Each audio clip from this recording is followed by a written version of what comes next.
പിതാവും പുത്രനും പരിശുദ്ധ സത്യേക ദൈവത്തിൻ്റെ തിരുനാമത്തിൽ ആമേൻ.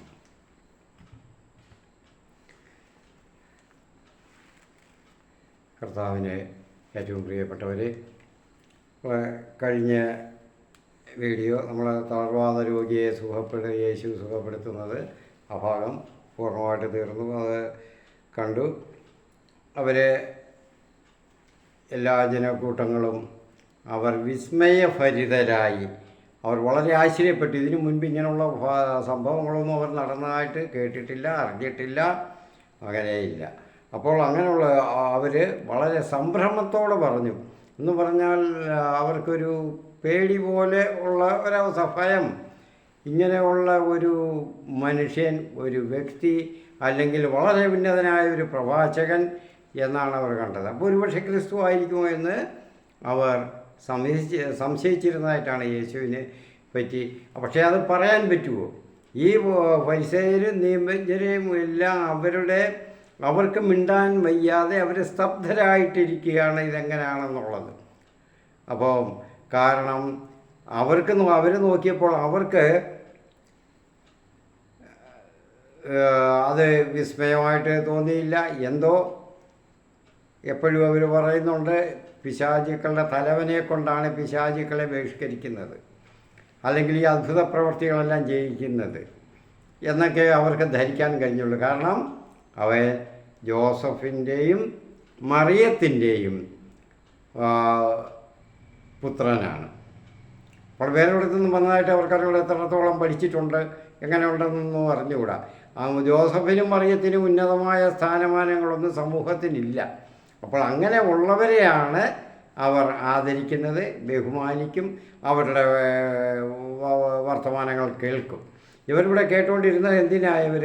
യേശുവിൻ്റെ കൂടെ. അപ്പോൾ ഇങ്ങനെയുള്ളൊരു പ്രവാചകൻ അത്ഭുതങ്ങളും അതിശയങ്ങളും അടയാളങ്ങളും ഒക്കെ ചെയ്ത് ജനങ്ങളെ അവരുടെ ആവശ്യങ്ങളിൽ അവരുടെ കൂടെ ഇരുന്ന് അവരെ സൗഖ്യപ്പെടുത്തുകയും ചെയ്യുന്ന ഒരു വലിയ പ്രവാചകൻ ഒരുപക്ഷെ ക്രിസ്തുവാണ് എന്ന് തന്നെ ജനങ്ങൾ സംശയിക്കുന്നു എന്ന ഒരറിവ് അവർക്ക് കിട്ടിയതുകൊണ്ടാണ് അവർ ക്രിസ്തുവിനെ വിടാതെ കൂടെ പുറകെ നടക്കുന്നത്. എവിടെ പോയാലും അവർ എല്ലാവരും കൂടെയുണ്ട്. കാരണം എന്താ? കുറ്റങ്ങൾ കണ്ടുപിടിക്കണം, എന്നിട്ടും ക്രിസ്തുവല്ല, ഇവൻ ആരുമല്ല, ദൈവത്തിൽ നിന്നുള്ളവനല്ല എന്നവരെ ബോധ്യപ്പെടുത്തണം ജനതകളെ. അതായിരുന്നു അവരുടെ കാര്യം. അതുകൊണ്ട് അവർക്കിതിലൊന്നും ദൈവികത്വം കാണാൻ, ദൈവിക കരങ്ങളെ കാണാൻ, ദൈവിക ശക്തി കാണാൻ അവർക്ക് കഴിഞ്ഞില്ല. അവർക്കിതൊക്കെ കഴിഞ്ഞുള്ളൂ. കാരണം കുറ്റങ്ങൾ, ദൂഷ്യങ്ങൾ, ദുഷ്ടതകൾ ഇതെല്ലാം കാണും. ഇന്ന് നമ്മുടെ സമൂഹത്തിൽ ഇതൊക്കെ ഇല്ലേ? നന്മ ചെയ്യുന്നവരെ പറ്റിയും എന്തെല്ലാം തിന്മകളും ദുരാരോപണങ്ങളും അവഹേളനങ്ങളും ഒക്കെയാണ് നടക്കുന്നത്, പറഞ്ഞു പരത്തുന്നത്. ഇതൊക്കെയാ കാര്യം. അപ്പോൾ അവർക്ക് നന്മ കാണാൻ പറ്റത്തില്ല. കാരണം എന്ത്? ഉള്ളിൽ, ഈ പറയുന്നവരുടെ ഉള്ളിൽ ഒരിക്കലും നന്മയില്ല, ദൈവഭയമില്ല. ഞാൻ എല്ലാത്തിലും വലിയവനാണ്, ഞാൻ പരിശുദ്ധനാണ്, അല്ലെ പരിശുദ്ധയാണ് എന്നുള്ള ഒരു ചിന്താഗതിയാണ് അവരെ നയിക്കുന്നത്. സ്വന്തം ബുദ്ധിയിലും ശക്തിയിലും മാത്രം ആശ്രയിച്ച് ചില ആചാരാനുഷ്ഠാനങ്ങൾ നടത്തി അവർക്ക് ജീവിക്കാം, വിജയിക്കാം എന്നുള്ളതാണ് അവരുടെ തത്വജ്ഞാനം. അതാണ് അവർക്ക് കിട്ടിയിട്ടുള്ളത്.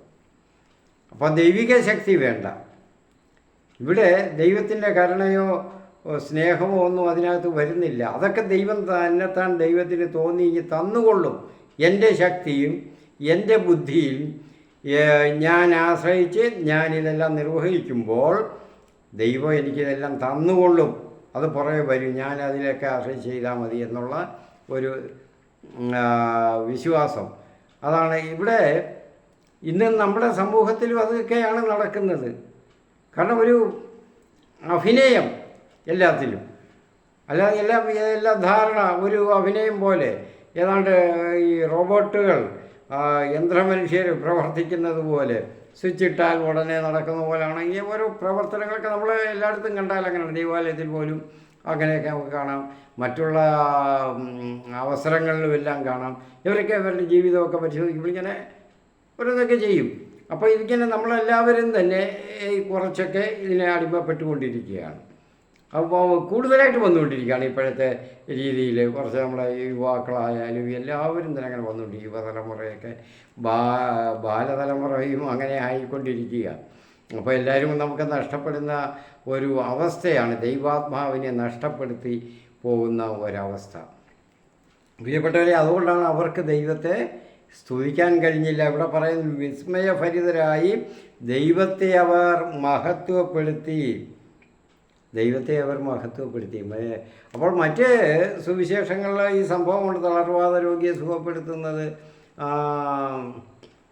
സമാന്തര സുവിശേഷങ്ങളിൽ.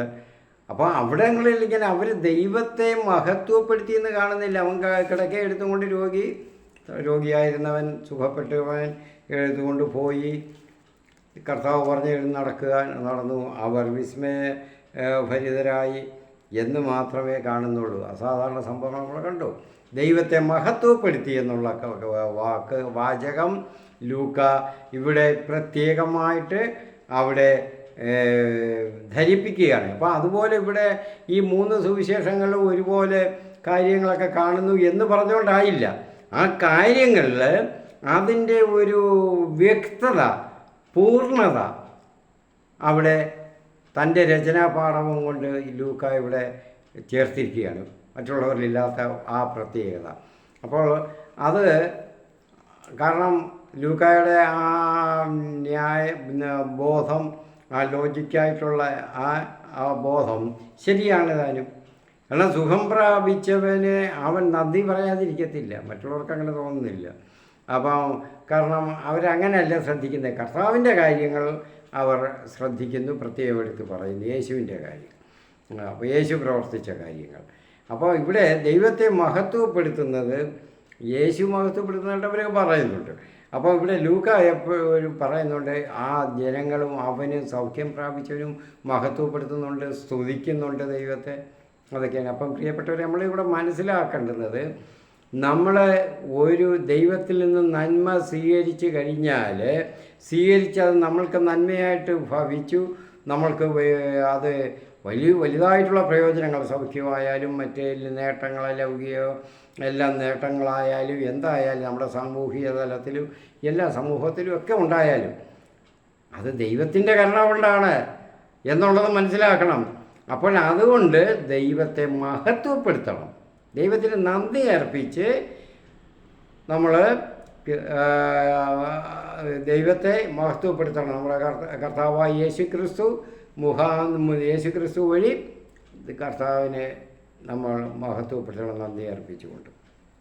അതാണ് ലൂക്ക പ്രത്യേകമായിട്ട് എടുത്ത് പറയുകയാണത് ഇവിടെ. ആ പറയുന്നതിൽ ഉദ്ദേശമുണ്ട്, ആ ഒരു വാക്യം അവർ ദൈവത്തെ മഹത്വപ്പെടുത്തി എന്ന് പറയുമ്പോൾ മറ്റുള്ള സുവിശേഷങ്ങളിൽ അത് കാണുന്നില്ല. അപ്പോൾ നമ്മൾ അത് കഴിഞ്ഞു. നമ്മൾ ഇനി അടുത്തത് കാണുന്നത് 27-ാം വാക്യം 5-ാം അധ്യായത്തിൽ തന്നെ തുടർന്നുള്ള ഇന്നത്തെ വീഡിയോ അതാണ് നമ്മൾ എടുക്കുന്നത്. ലേവി അഥവാ മത്തായിയെ വിളിക്കുന്നത്. പ്രിയപ്പെട്ടവരെ, ഞാൻ എപ്പോഴും പറയുന്ന പോലെ എല്ലാ വീഡിയോകളിലും ഇനി തുടർന്ന് പറയേണ്ടിയിരിക്കുന്നു. നിങ്ങൾ ഈ വീഡിയോ പൂർണ്ണമായിട്ട് കാണണം, കേൾക്കണം, എന്നിട്ട് മറ്റുള്ളവർക്ക് ഷെയർ ചെയ്യണം. അപ്പോൾ ആദ്യമായിട്ട് എൻ്റെ ചാനലൊന്ന് സെർച്ച് ചെയ്ത് കണ്ടുപിടിക്കണം ഇത് കഴിഞ്ഞ് വരുമ്പോൾ. കാരണം അല്ലാത്തപ്പോൾ അവരോടൊത്ത് പറയണം, ഒന്ന് സെർച്ച് ചെയ്ത് കണ്ടുപിടിക്കാൻ. The real way official Bible study Thomas Meenathethil എന്ന് സെർച്ച് ചെയ്തിട്ട് ഇത് കണ്ടുപിടിച്ച് ഇത് കഴിഞ്ഞാലും പിന്നെയും പലപ്പോഴും കേൾക്കണം. കാരണം മറ്റ് പലരും പല കൺവെൻഷനുകളും നിങ്ങൾ സുവിശേഷ പ്രസംഗങ്ങളിലും ഒക്കെ പറഞ്ഞ് കേട്ടിട്ടില്ലാത്ത വിധത്തിൽ ഞാൻ വളരെ നന്നായിട്ട് വിശദീകരിച്ചെടുക്കുന്നുണ്ട്. അതുകൊണ്ടാണ് ഞാൻ പറയുന്നത്, എൻ്റെ കഴിവല്ല, പരിശുദ്ധാത്മാവ് എനിക്ക് എന്നിലൂടെ പ്രവർത്തിക്കുന്നത് കൊണ്ടാണ്, അല്ലാതെ എൻ്റെ കഴിവല്ല. ഞാനെപ്പോഴും പ്രാർത്ഥിച്ചുകൊണ്ടാണ് ചെയ്യുന്നത്. കാരണം എനിക്കൊരു കഴിവുമില്ല, എൻ്റെ അല്ല. എൻ്റെ ബുദ്ധി ഉണ്ടെങ്കിൽ തന്നെ അത് ചിലപ്പോൾ ക്ഷണനേരം കൊണ്ട് തന്നെ അതില്ലാതായി പോയെന്ന് വരും. അപ്പോൾ പരിശുദ്ധാത്മാവിൻ്റെ ആ ബുദ്ധി, ആ പ്രവൃത്തി, ജ്ഞാനം, ആ ദാനം, വരങ്ങൾ ഇതെല്ലാം ഇതിൽ പ്രവർത്തിക്കണമെന്ന് ഞാൻ പ്രാർത്ഥിച്ചിട്ടാണ് ഇപ്പോൾ തുടങ്ങുന്നത് കേട്ടോ. അതുകൊണ്ട് പരിശുദ്ധാത്മാവ് വഴിയാണ് എനിക്കത് സാധിക്കുന്നത്. മറ്റാരും വിവരിക്കാത്ത വിധത്തിലെ നിഗൂഢതകൾ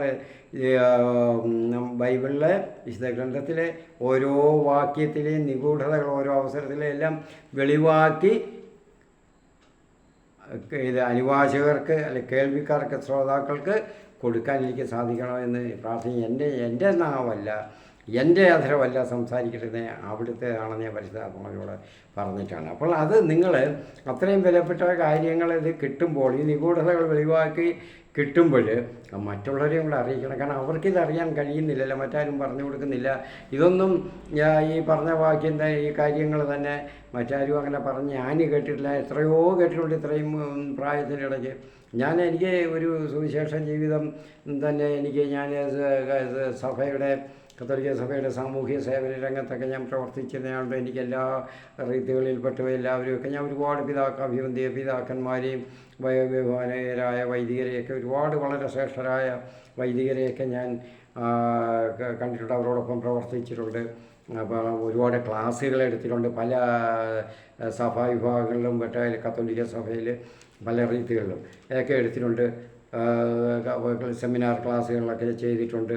അപ്പോഴൊക്കെ ക്ലാസ് എടുക്കണമെന്ന് എൻ്റെ അടുത്ത് നിർബന്ധമായിട്ട് മാസത്തിലൊരിക്കലെങ്കിലും വന്ന് സെമിനാറിൽ ക്ലാസ് എടുക്കണമെന്ന് പറയുമ്പോൾ ഞാൻ പോയിട്ടുണ്ട് മാസത്തിലൊരിക്കൽ. കാരണം സ്കൂളിലെ കാര്യങ്ങൾ സെക്കൻഡ് സാറ്റർഡേ ഞാനങ്ങ് പോകും. അത് അങ്ങനെ പറഞ്ഞ് നിർബന്ധിച്ച് പറഞ്ഞിട്ടുള്ള പിതാക്കന്മാരുടെയൊക്കെ രൂപതകളിലൊക്കെ പോയിട്ടുണ്ട്.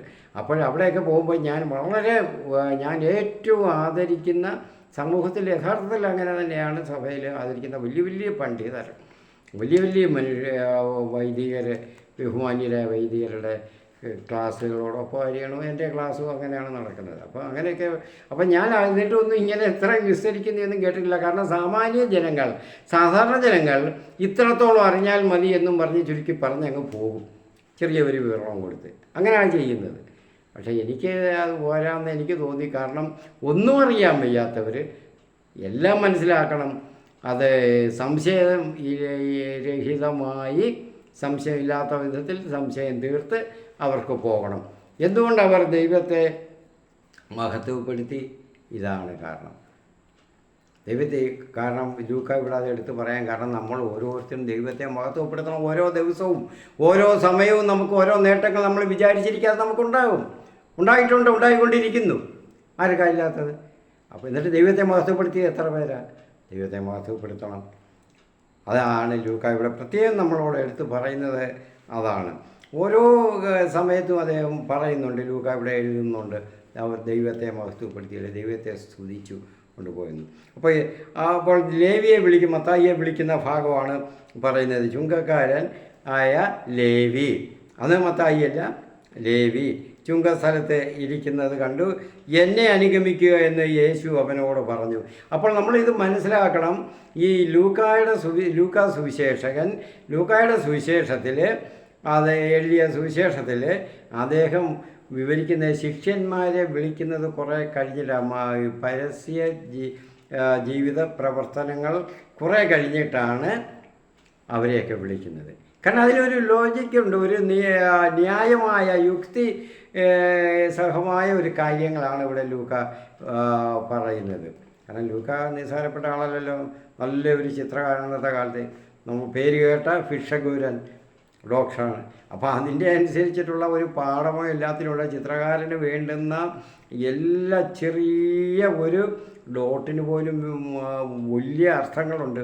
അത് എവിടെ കൊടുക്കണം, എങ്ങനെ കൊടുക്കണം, അതിൻ്റെ തെളിച്ചം എന്തുമാത്രമായിരിക്കണം എന്നൊക്കെ അതൊക്കെ അനുസരിച്ച് അതിനെ നമുക്ക് വ്യാഖ്യാനിക്കാൻ പറ്റും.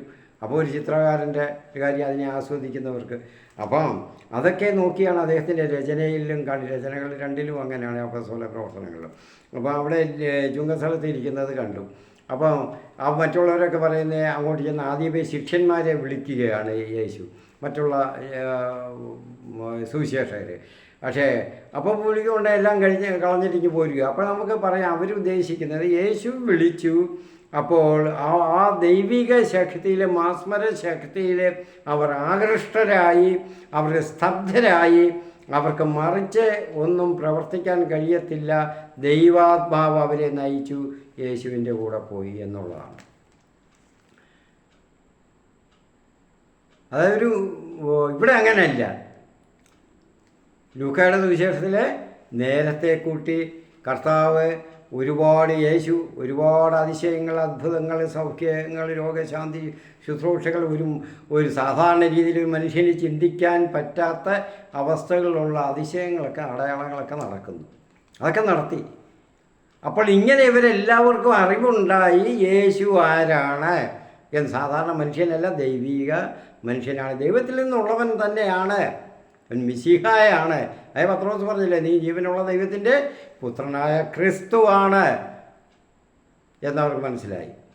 ഓരോരുത്തരും സാമാന്യ ജനങ്ങളൊക്കെ വിളിച്ച്, രോഗികളൊക്കെ വിളിച്ച് പറയുന്നില്ലേ ദാവീദിൻ്റെ പുത്ര എന്നൊക്കെ. അപ്പോൾ അവരൊക്കെ പറയും. അപ്പോൾ അവർക്ക് എല്ലാവർക്കും കർത്താവിൻ്റെ ആ പ്രവർത്തനം, പ്രബോധനം, പഠിപ്പിക്കൽ, ഇതെല്ലാം കൊണ്ട് അവർക്ക് മനസ്സിലായി. അവരുടെ മനസ്സുകൾ ഇങ്ങനെ തിങ്ങിക്കൊണ്ടിരിക്കുകയായിരുന്നു. കാരണം ദൈവരാജ്യം ഉറച്ച നീതിയും ബോധവും നീതിബോധവും ഒക്കെ ഉള്ള മനുഷ്യർ, മനസാക്ഷിയുള്ളവർ, ഒരു യഹൂദൻ എപ്പോഴും ദൈവരാജ്യ ആഗമനം, മിശിഹായുടെ ആഗമനം പ്രതീക്ഷിച്ചുകൊണ്ടിരിക്കുകയാണ്.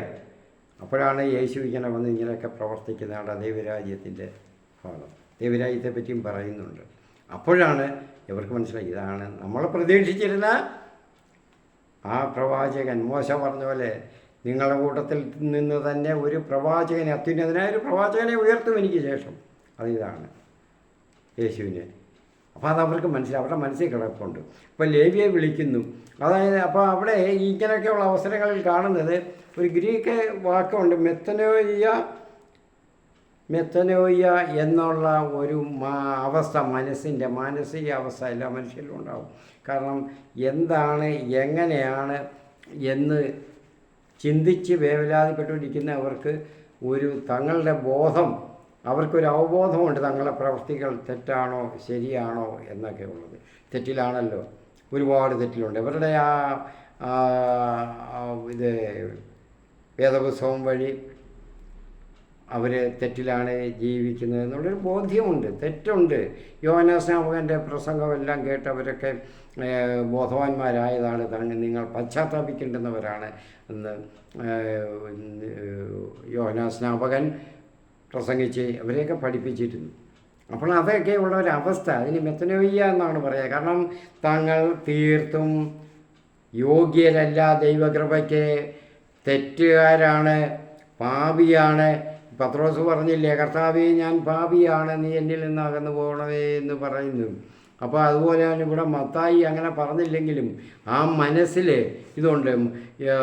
ഇവരെല്ലാം ഇങ്ങനെ ശിഷ്യന്മാരെയൊക്കെ പത്രോസും കൂട്ടരും യോഹനാനും യാക്കോബും എല്ലാം പോയ കാര്യമൊക്കെ എല്ലാം ഉപേക്ഷിച്ച് കർത്താവിൻ്റെ പുറകെ പോയ കാര്യങ്ങളൊക്കെ അറിയാം. അവരൊക്കെ കൂടെ ഉണ്ട് യേശുവിൻ്റെ കൂടെ മത്തായിയെ കാണുമ്പോഴും. അപ്പോൾ മത്തായിയും ഇങ്ങനെ ദൈവരാജ്യം പ്രതീക്ഷിച്ച് കഴിയുന്ന ഒരു നീതിബോധമുള്ള മനുഷ്യനായിരുന്നു. ചുങ്കക്കാരെന്ന് പറഞ്ഞപ്പോൾ അറിയാമല്ലോ, ചുങ്കം പിരിക്കുന്നയാൾ. അപ്പോൾ അന്നത്തെ കാലത്ത്, അത് ഞാൻ നേരത്തെ പറഞ്ഞിട്ടുണ്ട്, അത് റോമൻ സാമ്രാജ്യത്തിൽ നിന്ന് അവരുടെ പ്രവിശ്യകളിലെല്ലാം ഈ ചുങ്കം പിരിക്കുന്നതിന് മറ്റ് രാജ്യങ്ങളിൽ അവയുടെ പ്രവിശ്യകളിലെല്ലാം അവരെല്ലാം ഏറ്റുകൊടുക്കും. എല്ലാം ഒരാൾക്ക് അവർ എടുക്കും, അവരിൽ നിന്ന് പലരും വാങ്ങിക്കും. അതുപോലെ അത് പ്രധാനപ്പെട്ട സ്ഥാനത്തിരുന്ന സക്കേവൂസായിരുന്നു. ആ സക്കേവൂസിൽ നിന്ന് പിന്നെ സക്കേവൂസിന് പണം കൊടുത്ത് ഇത് ഇവർ കൈവശപ്പെടുത്തുകയാണ്. അത് ആ കൂട്ടത്തിലാണ് ലേവി, സുവിശേഷകനായ മത്തായി. അപ്പോൾ അങ്ങനെ അപ്പോൾ അവരൊക്കെ എത്ര വലിയ തുക കൊടുത്താണ് അവരിതൊക്കെ റോമൻ സാമ്രാജ്യം നേരത്തെ അങ്ങ് അടയ്ക്കുകയാണ് നികുതി പണം. എന്നിട്ട് അവർ പിരിച്ചെടുത്തോണം. അത് അവർക്ക് ശുഷ്കാന്തി വരുന്ന നേരത്തെ അങ്ങ് ഇവിടെ റോമൻ സാമ്രാജ്യത്തിന് അത്രയും അത് മുതൽക്കൂട്ടായി ഇവർ പിരിക്കാൻ എടുക്കുകയും ചെയ്യും. പക്ഷേ അവർ പിരിക്കുന്നത് 1 വാങ്ങിക്കേണ്ടുന്നിടത്തു നിന്ന് 9 വാങ്ങിക്കും. 1 രൂപയ്ക്ക് പകരം 9 രൂപ വാങ്ങിക്കും. അത് അവർക്ക് മാനുഷികമായിട്ട് അങ്ങനെ വന്നു കൂടും. അങ്ങനെയൊക്കെ ഉള്ളവരാണ് ചുങ്കക്കാർ. അപ്പം പിന്നെ ഇവർ ചുങ്കക്കാരും പാപികളും എന്നും പറഞ്ഞ് ഇവർ ഈ ഫരിസേയരും യഹൂദർ നിയമജ്ഞരും സദുക്കാരും എല്ലാം വെറുത്തിരുന്നു. കാരണം എന്താ, ദൈവജനത്തിൻ്റെ പണം അവരിൽ നിന്ന് വാങ്ങിച്ച് വിദേശ രാജ്യത്തിൻ്റെ അടിമത്തത്തിൽ നമ്മളെ ആക്കിയവർക്ക് സഹായം ചെയ്യുന്നു. അവർക്ക് വരുന്ന പണം പിരിച്ചു കൊടുക്കുന്നു, ചെയ്യുന്നു, അവർക്ക് സേവ ചെയ്യുന്നു. അതുകൊണ്ടാണ് ഇവർ പാപികളെന്ന് പറയും ചുങ്കക്കാർ. അവർ ഈ കാര്യം കൊണ്ടാണ്, അല്ല മറ്റൊന്നും കൊണ്ടല്ല. അവരങ്ങനെ പാപികളായിട്ട് ജനിച്ചിട്ടോ പാപികളായിട്ട് ജീവിച്ചിട്ടോ അല്ല, അവർ ചെയ്യുന്നത് പാവമാണ്. അപ്പോഴിവിടെ മത്തായി അങ്ങനത്തെ ഒരു അവസ്ഥയിലായി, മെത്തനോയ്യ എന്ന മാനസിക അവസ്ഥയിലായി, താൻ പാപിയാണ് എന്നുള്ള അവസ്ഥ. അപ്പോഴാണ് കർത്താവ് ഇവിടെ പത്രോസിനെയും അവരെയൊക്കെ വിളിച്ചതുപോലെ അദ്ദേഹം പറഞ്ഞു കേട്ടു, അതുപോലെ തന്നെ എന്നെയും വിളിക്കുന്നു. അവിടെ വന്നിട്ട് പറഞ്ഞു, എന്നെ അനുഗമിക്കുക എന്ന് യേശു അവനോട് പറഞ്ഞു. അവൻ എല്ലാം ഉപേക്ഷിച്ച് എഴുന്നേറ്റ് അവനെ അനുഗമിച്ചു, സർവ്വതും. അവിടെ പത്രോസ് ഇതുപോലെയാണ്. വലിയ സമ്പത്തൊക്കെ പത്രോസിനെ അന്ന് വലിയ ഒരു ഇതൊക്കെ നേട്ടമുണ്ടായി, അതെല്ലാം കളഞ്ഞില്ല. എത്രയോ രൂപയുടെ കാര്യങ്ങളാണ്. അതെല്ലാം കളഞ്ഞിട്ടൊക്കെ ഇറങ്ങിപ്പോയ വള്ളവും വലയും ഒക്കെ എല്ലാം കളഞ്ഞിട്ടങ്ങ് പോയി. അതുപോലെയാണ് ലേവി, പിരിച്ച പണം പോലും നോക്കാതെ ലേവിയുടെ കൂടെ ആളുകളുണ്ട്, സഹായികളൊക്കെ കുറേ പേരുണ്ട്. അവർ എല്ലാവരും കൂടെ ലേവിയെ അനുഗമിച്ചു. അവരെല്ലാവരും കൂടെ പറഞ്ഞത് യേശു പറഞ്ഞ് എന്നെ അനുഗമിക്കുക എന്ന് പറഞ്ഞപ്പോൾ അങ്ങ് പോയി. വേറെ ഒന്നും ചിന്തിച്ചില്ല. അങ്ങോട്ടും ഇങ്ങോട്ടും ഒന്നും അവർക്ക് അപ്പുറമോ ഇപ്പുറമോ ഒന്നും ചിന്തിക്കേണ്ടുന്ന കാര്യമില്ല. കാരണം ഈ അവസ്ഥയിലായിപ്പോയി, ഞാൻ പാപിയാണ്, ഞാൻ ഇതിനൊന്നും യോഗ്യനല്ല, ഞാൻ ദൈവത്തിൻ്റെ മുൻപാകെ നിൽക്കാൻ യോഗ്യനല്ല. അപ്പോഴേ ദൈവമാണ്, ദൈവപുത്രൻ എന്നെ വിളിക്കുന്നു, ഈ വലിയ ദൈവത്തിൽ നിന്നുള്ള ഈ മിശിഹ എന്നെ വിളിക്കുന്നു എന്നുള്ളതാണ്. അപ്പോൾ ആ ഒരു തെറ്റിലാണെന്നുള്ള സ്വയം ബോധ്യമുണ്ടാകുന്ന ആ അവസ്ഥയിൽപ്പെട്ടയാൾ എല്ലാം ഉപേക്ഷിച്ച് പോകും. ദൈവത്തെ തേടാൻ അവസരം കിട്ടിയപ്പോൾ അത് പിന്നെ നഷ്ടപ്പെടുത്തത്തില്ല. നമ്മളെപ്പോലെ അല്ല. നമ്മളെന്ത് ചെയ്യും? ഈ അവസ്ഥ കിട്ടിയാൽ കുറേ കഴിയട്ടെ, നമുക്ക് വേണ്ട, ഞാൻ എന്തെല്ലാം എനിക്ക് ഞാൻ പാടുപെട്ട് ഇതെല്ലാം ഉണ്ടാക്കി എല്ലാം വെച്ച് മക്കളെയും വിധത്തിലാക്കി, ഇനി മക്കൾ തരുന്ന സുഖം ആസ്വദിച്ച് ഞാൻ ജീവിക്കണ്ടേ, മക്കളുടെ സമ്പാദ്യം ഞാൻ കൈകാര്യം ചെയ്ത് സുഖിച്ച് ജീവിക്കണ്ടേ എന്ന് നമ്മൾ ചിന്തിക്കുക. ഇവർ ഇതെല്ലാം കളഞ്ഞിട്ട് പോയി. നമ്മൾക്ക് അങ്ങനെയാണ്. അപ്പോൾ അവർ അന്നത്തെ ഈ 2000 വർഷങ്ങൾക്ക് മുൻപുള്ള ഈ നടന്ന കാര്യങ്ങൾ ഇന്നും എത്രയോ പ്രസക്തമാണ്. ബൈബിളിലെ 5000 വർഷത്തിന് മുമ്പുള്ള ചരിത്ര ഭാഗങ്ങളും ഇന്നും അതുപോലെ നടക്കുന്നതാണ്. ഇന്നത്തെ ഈ ഇടക്കാലത്ത് അതിന് മുൻപൊരു 60 വർഷത്തിന് മുമ്പോ 70 വർഷത്തിന് മുമ്പ് അത്രത്തോളം ഇല്ലായിരുന്നു, ഇത്രത്തോളം അങ്ങനെ ആരും വന്നിട്ടില്ലായിരുന്നു. പക്ഷേ ഇപ്പം കൂടുതലും അങ്ങനെ തന്നെ ആയിപ്പോയി, കൂടുതൽ ലൗകികതയിലോട്ട്. കാരണം എന്താ, കാലം അടുത്തിരിക്കുന്നു, അതുകൊണ്ട്. കാരണം അങ്ങനെ വന്നേ പറ്റത്തുള്ളൂ. അപ്പോൾ അതുകൊണ്ട് ഇത് യേശു വിളിച്ച് എന്തിനാണ്, അതിൻ്റെ നേട്ടം എന്തുവാ, കൂടെ പോയാൽ ഇങ്ങനെയൊന്നുള്ള സ്വയബുദ്ധിക്കൊന്നുമില്ല. നമ്മളതൊക്കെ ചിന്തിക്കുക, എനിക്കെന്തുവാ നേട്ടം, ഒരാൾ പറഞ്ഞു അങ്ങോട്ട് പോയി, എന്തുവാ ഇപ്പം ഞാൻ തന്നെ വിളിച്ചു, അല്ലെങ്കിൽ എന്നെ തന്നെ വേറൊരാൾ വിളിച്ചു, എനിക്ക് അയാളെ അനുസരിച്ചാൽ അയാളുടെ കൂടെയാണ്, എനിക്കെന്തുവാ നേട്ടം, അല്ലെങ്കിൽ ഒന്ന് നമ്മളിപ്പം ചിന്തിക്കുക, അയാളൊന്ന് ചിരിച്ച ഞാൻ മറിച്ച് ഞാനും തിരിച്ച് ചിരിക്കുക, എനിക്ക് വല്ല പ്രയോജനമുണ്ടോ? സാധാരണക്കാർ ചിരിച്ചാൽ ഞാനും നോക്കത്തില്ലായിരിക്കും, അല്ലേ? നമ്മളെല്ലാം അങ്ങനെയൊക്കെയാണ്. ചെറിയ സ്ഥാനമാനങ്ങളൊക്കെ ഉള്ള പ്രൗഢിയൊക്കെ ഉള്ള ഒരാൾ ചിരിച്ചാൽ ഇതിനൊരു വിലയുണ്ട്, നമുക്കും ചിരിക്കാൻ തോന്നും, ചിരിക്കും. ഒരു വെറും പാവപ്പെട്ടവൻ സാധാരണക്കാരൻ ചിരിച്ചാൽ അവഗണിക്കും. ഒരു ക്രിസ്ത്യാനിക്ക് പറ്റിയതല്ല, ദൈവവിശ്വാസിക്ക് പറ്റിയതല്ല. ഈശ്വരവിശ്വാസികൾ ഒരിക്കലും അങ്ങനെ ചെയ്തുകൂടാ. പക്ഷേ ഇവിടെ ഇതൊക്കെയാണ് വിശുദ്ധ ലൂക്ക സുവിശേഷത്തിലൂടെ പറഞ്ഞ് അത്രയും വിസ്തരിച്ച് പറയാതെ ഒറ്റ വാക്യങ്ങൾ കൊണ്ട് പറയുകയാണ്. എല്ലാം ഉപേക്ഷിച്ച് അങ്ങ് പോവുകയാണ്. ലേവിയും കൂട്ടരും ഒന്നും ചിന്തിക്കാതെ എല്ലാം കളഞ്ഞിട്ട് അങ്ങ് പോയി. ദൈവശക്തിയും ദൈവ സാന്നിധ്യവും അവർ മനസ്സിലാക്കി തിരിച്ചറിഞ്ഞു. അതുകൊണ്ടാണ് അവർക്കങ്ങനെ പോകാൻ പറ്റിയത്. അപ്പോൾ എന്നിട്ട് അവരെന്തുവാ, ലേവി തൻ്റെ വീട്ടിൽ അവന് വേണ്ടി ഒരു വലിയ വിരുന്ന് നടത്തി. ചുങ്കക്കാരുടെയും മറ്റുള്ളവരുടെയും ഒരു വലിയ ഗണം അവരോടൊപ്പം ഭക്ഷണത്തിലിരുന്നു. അപ്പോൾ മനസ്സിലാക്കണം, അത് ഞാൻ പറഞ്ഞ ലേവി ഒറ്റയ്ക്കല്ല ചുങ്കം പിരിക്കുന്ന, ലേവിയെ സഹായിക്കുന്നവർ നിരവധി പേര് അവിടെ ഉണ്ടായിരുന്നു. അപ്പോൾ അതുകൊണ്ട് അതാ ചുങ്കക്കാരുടെ വലിയ ഒരു സമൂഹം ഉണ്ടായിരുന്നു, മറ്റ് ജനതകളുടെയും. അവരെല്ലാവരുടെയും ആ വിരുന്നൊരുക്കി. ലേവി വീട്ടിൽ പോയി നല്ലൊരു വിരുന്നൊരുക്കിയിട്ട് കർത്താവിനെ ഒരു വലിയ ഗണം അവരോടൊപ്പം ഭക്ഷണത്തിനിരുന്നു. അപ്പോൾ വലിയ വിരുന്ന്. അന്നത്തെ സാമ്പത്തികമായിട്ടൊക്കെ ഉള്ളവർക്കെന്ന് പറഞ്ഞാൽ എത്രയോ വന്നാൽ അവർക്ക് ഇരിക്കത്തക്കോണമുള്ള ഒരു ബാങ്ക്വറ്റ് ഹാൾ ഉണ്ട്, ഒരു ഡിന്നർ കഴിക്കാനുള്ള, വിരുന്ന് കഴിക്കാനുള്ള ഹാൾ ഹാള് വിശാലമായത് സാമ്പത്തിക ശേഷിയുള്ള എല്ലാവരുടെയും വീടുകളിൽ അന്നത്തെ കാലത്ത് ഉണ്ട്. നമ്മളെ മർക്കോസിൻ്റെ വീട്ടിലൊക്കെ നമ്മൾ പറയില്ലേ, ഇതൊക്കെ സഭയുടെ എല്ലാം നടന്നിട്ടുള്ളത് അവിടെ അല്ലേ. സഭയുടെ ഉദ്ഭവവും വിശുദ്ധ കുർബാനയും ശിഷ്യന്മാരും അവരുടെ ആ പ്രാർത്ഥനകളും പെന്തക്കോസ്ത് അനുഭവമൊക്കെ നടന്ന അത്രയും പേർക്ക് ഉള്ള എല്ലാ സൗകര്യങ്ങളും അവിടെ ഉണ്ടായിരുന്നു. അപ്പോഴതൊക്കെ അതുപോലെ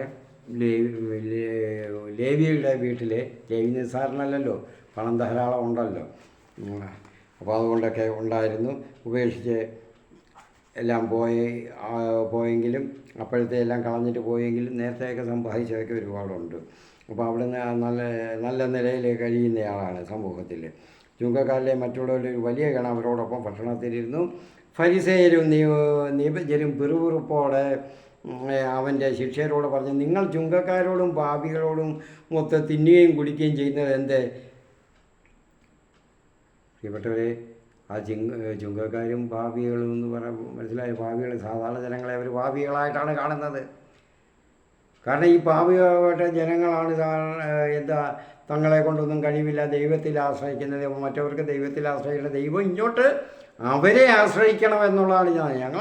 ഞങ്ങളെ ബലം കൊണ്ട് ഞങ്ങളുടെ അനുഷ്ഠാനങ്ങൾ കൊണ്ട് ദൈവം പ്രസാദിക്കണം, ദൈവത്തിൻ്റെ കരുണയിൽ എനിക്കിത് സാധിക്കുന്നു എന്നുള്ളത് അവർക്കില്ല.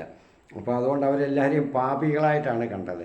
രോഗികളെയും അവശരെയും എല്ലാവരെയും പാപികളായിട്ടാണ് കാണുന്നത്. ഞാൻ ഇന്നലെ പറഞ്ഞല്ലോ അത്. കാരണം അവശരും രോഗികളും നിർധനരും നിരാലംബരും ഒക്കെ ആകുന്നത് പുറപ്പാട് 20-ാം അധ്യായം 5-ാം വാക്യം, നിയമാവർത്തനം 5-ാം അധ്യായം 9-ാം വാക്യം, ഇവിടെയൊക്കെ പ്രകാരം അവിടെ പറയുന്നുണ്ട്. എല്ലാം ദൈവം വരുത്തുന്ന ശിക്ഷയാണ്. കാരണം അവർ പാപികളായതുകൊണ്ട്, അവരുടെ പൂർവികർ പാപികളായതുകൊണ്ട് എന്നൊക്കെയാണ് അവരുടെ വിശ്വാസം. അപ്പോൾ ശിഷ്യരോട് ചോദിക്കുന്നു. അപ്പോൾ കർത്താവ് ഇതൊക്കെ അറിഞ്ഞുകൊണ്ട് എന്തുവാ പറയുന്നത്? യേശു അവരോട് പറഞ്ഞ് ഇതൊക്കെ അറിഞ്ഞുകൊണ്ട് ഇവരോട് ഇങ്ങനെ ശിഷ്യരോട് ചോദിക്കുന്നത് കണ്ടുകൊണ്ട് യേശുവിനോട് ചോദിക്കാൻ അവർക്ക് ധൈര്യമില്ല. അപ്പോൾ ആരോഗ്യമുള്ളവർക്കല്ല, രോഗികൾക്കാണ് വൈദ്യനെ ആവശ്യം. ആരോഗ്യമുള്ളവർ ആരെങ്കിലും ഡോക്ടറെ കാണാൻ പോവുമോ, വൈദ്യനെ കാണാൻ പോവുമോ? ആ രോഗം ഉള്ളവർക്കാണ്. ഇവിടെ അവർ പറയുന്നത് പോലെ അവരാരും ഈ ഫരിസേയരും ദൈവജ്ഞരും എല്ലാം സദുക്കായരും അവരെ പുരോഹിത ഗണങ്ങൾ ഒന്നും പാപികളല്ല. അവർക്ക് പാപം ഇല്ലെന്നുള്ള ബോധമാണ് അവരിലുള്ള. അവരാണ് ഏറ്റവും പാപികൾ. പക്ഷേ അവർ പറയുന്നത് ഞങ്ങൾ പാപികളല്ല, ഇവരാണ് പാപികൾ. അപ്പം നിങ്ങളങ്ങനെ പറയുന്ന ഈ പാപികൾ, അതായത് അവർക്കാണ് സന്തോഷവും സമാധാനവും വേണ്ടിയത്, അവർക്കാണ് ചികിത്സ വേണ്ടിയത്. അന്യതാപം എന്ന ചികിത്സ നിങ്ങൾക്ക് വേണ്ടല്ലോ. അതാണ് കർത്താവോട് പറയുന്നത്, ആരോഗ്യമുള്ളവർക്കല്ല രോഗികൾക്കാണ് വൈദ്യനെ ആവശ്യം. ഞാൻ വന്നിരിക്കുന്നത് നീതിമാന്മാരെ വിളിക്കാനല്ല, പാപികളെ പശ്ചാത്താപത്തിലേക്ക് ക്ഷണിക്കാനാണ്. പാപികളെ, നിങ്ങളെപ്പോലുള്ള നീതിയായവരെ, നിങ്ങൾ നീതിമാന്മാരെന്ന് പറയുന്ന ദൈവത്തിൻ്റെ അടുത്ത ആളുകളെല്ലാം തികഞ്ഞവർ, ദൈവത്തോടൊപ്പമുള്ളവർ, ദൈവത്തെ പോലെ ആയവർ, നിങ്ങളെ വിളിക്കേണ്ടതിന് ആവശ്യമില്ല, നിങ്ങളെല്ലാം തികഞ്ഞവരല്ലേ. ഇതൊന്നുമില്ലാത്ത ഈ പാപികളെ വിളിക്കാനാണ് ഞാൻ വന്നിരിക്കുന്നത്. അപ്പോൾ വിശുദ്ധ മത്തായിയുടെ സുവിശേഷത്തിലും അത് പറയുന്നുണ്ട് 9:13 ബലിയിലല്ല കരുണയിലാണ് ഞാൻ ഇഷ്ടപ്പെടുന്നത്, കരുണയിലാണ് ഞാൻ പ്രീതനാകുന്നത്. ഇവർക്കൊക്കെ ശുശ്രൂഷ ചെയ്യുന്നതിലാണ് കർത്താവ് അതാ പറയുന്നത്. നിങ്ങൾ ബലിയർപ്പിക്കുന്നതിലല്ല, ഇവർക്ക് ശുശ്രൂഷ ചെയ്യുന്നതാണ് വലിയ ദൈവത്തിന് പ്രീതികരമായ കാര്യം. പ്രിയപ്പെട്ടവരെ, ഞാൻ അത് പറയുന്നത് അത് നമ്മുടെ സമൂഹത്തിൽ എല്ലാ തലത്തിലുള്ള വൈദികരിലായാലും പുരോഹിതരുടെ കൂട്ടത്തിലായാലും എല്ലാത്തിലും ഇതൊക്കെ നടക്കുന്നുണ്ട്. കാരണം അവർ കരുണ കാണിക്കുന്നത് ആ കാര്യം മറന്നു പോകുന്നു. അത് ഞാൻ വൈദികരെ കുറ്റം പറയുകയല്ല, ആരെയും സഭയുടെ നേതാക്കന്മാരെ ശുശ്രൂഷകരെ കുറ്റം പറയുകയല്ല. പക്ഷേ അതുകൊണ്ട് അവരുടെ ഒരു സാന്നിധ്യത്തിൽ അവർക്കുള്ള പ്രസംഗത്തിലോ ക്ലാസ്സുകളിലൊക്കെ ആണെങ്കിൽ പറയുന്നതിൽ അർത്ഥമുള്ളതുകൊണ്ട് ഞാൻ കൂടുതൽ വിവരിക്കുന്നില്ല. അത് എല്ലാ തലത്തിലും, അപ്പോൾ ഞാൻ പറഞ്ഞ ആത്മീയ തലത്തിലും എല്ലാ തലത്തിലും ഇന്ന് ഉണ്ട്. അതാണ് ഞാൻ എടുത്തു പറയുന്നത്. അപ്പോൾ പ്രിയപ്പെട്ടവരെ, നമ്മുടെ സമയം ഇരിക്കുന്നു. ഇനി അടുത്ത ഈ ഒരു എപ്പിസോഡിൽ നിർത്തണമെന്ന് വിചാരിച്ചു. അപ്പോൾ വിശദീകരിച്ച് സമയം കൂടുതലായിപ്പോയി. ഞാൻ അടുത്ത എപ്പിസോഡിൽ നമുക്ക് ഈ 5-ാം അധ്യായം നമുക്ക് നിർത്താം.